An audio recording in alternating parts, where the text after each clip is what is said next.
Marcos capítulo 10. A respeito do divórcio. Saindo dali, Jesus foi para o território da Judéia e para além do Jordão. E outra vez as multidões se reuniram junto a ele, e de novo ele as ensinava, segundo o seu costume. E aproximando-se, alguns fariseus o puseram à prova, perguntando: é lícito ao marido repudiar a sua mulher? Jesus respondeu: o que foi que Moisés ordenou a vocês? Eles disseram: Moisés permitiu escrever uma carta de divórcio e repudiar. Mas Jesus lhes disse: foi por causa da dureza do coração de vocês que Moisés deixou escrito esse mandamento.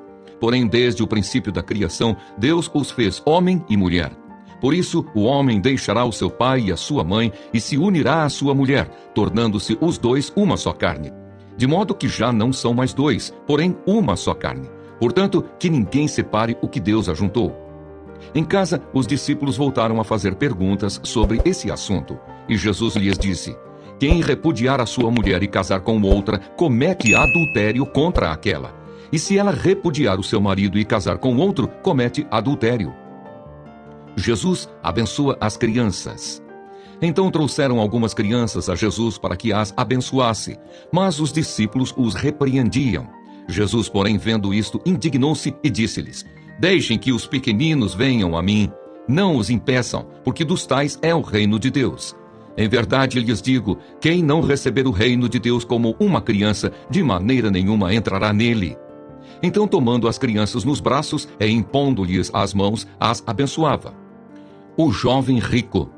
Pondo-se Jesus a caminho, um homem correu ao seu encontro e, ajoelhando-se diante dele, perguntou-lhe: bom mestre, que farei para herdar a vida eterna? Jesus respondeu: por que você me chama de bom? Ninguém é bom, a não ser um, que é Deus. Você conhece os mandamentos: não mate, não cometa adultério, não furte, não dê falso testemunho, não defraude ninguém, honre o seu pai e a sua mãe. Então o homem respondeu: mestre, tudo isso tenho observado desde a minha juventude. E Jesus, olhando para ele com amor, disse: só uma coisa falta a você. Vá, venda tudo o que tem, dê o dinheiro aos pobres e você terá um tesouro no céu. Depois, venha e siga-me. Ele, porém, contrariado com esta palavra, retirou-se triste, porque era dono de muitas propriedades. O perigo das riquezas. Então Jesus, olhando ao redor, disse aos seus discípulos: como é difícil para os que têm riquezas entrar no reino de Deus. Os discípulos estranharam estas palavras, mas Jesus insistiu em dizer-lhes: filhos, como é difícil entrar no reino de Deus. É mais fácil um camelo passar pelo fundo de uma agulha do que um rico entrar no reino de Deus. Eles ficaram muito admirados, dizendo entre si: sendo assim, quem pode ser salvo? Jesus, olhando para eles, disse: para os seres humanos é impossível, contudo não para Deus, porque para Deus tudo é possível. Então Pedro começou a dizer-lhe: eis que nós deixamos tudo e seguimos o Senhor. Jesus respondeu: em verdade lhes digo que não há ninguém que tenha deixado casa, irmãos, irmãs, mãe, pai, filhos ou campos por minha causa e por causa do Evangelho, que não receba já no presente 100 vezes mais casas, irmãos, irmãs, mães, filhos e campos, com perseguições, e no mundo por vir receberá a vida eterna. Porém, muitos primeiros serão últimos, e os últimos serão primeiros. Jesus ainda outra vez prediz sua morte e ressurreição. Estavam a caminho subindo para Jerusalém, e Jesus ia adiante dos seus discípulos. Estes se admiravam e o seguiam, tomados de apreensões.